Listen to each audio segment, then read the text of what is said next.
we can be talking about a robot that is maybe a centimeter or half a centimeter in size, kind of the size of a bee or so. University of Michigan researchers are developing new origami-inspired methods for designing, fabricating, and actuating micro-robots. These improvements will expand the mechanical capabilities of the tiny bots, allowing them to fold into more complex shapes. What we're able to do is drive these systems independently. Something like our hand, where we can drive one finger individually.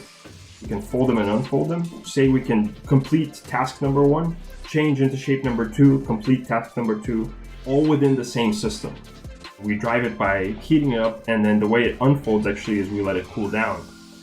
The way we get it to fold and stay folded is we actually overheat it. Then essentially we can program and we can change where that system comes to rest. It's kind of like this concert of multiple folds acting together, which can be quite important for getting more complex shapes. Quick control of flexible, adaptable microbots could prove useful repairing wounds inside the body, as well as inspecting collapsed buildings or finding disaster survivors. Filipov and his team are continuing to improve their control methods to bring these applications to reality.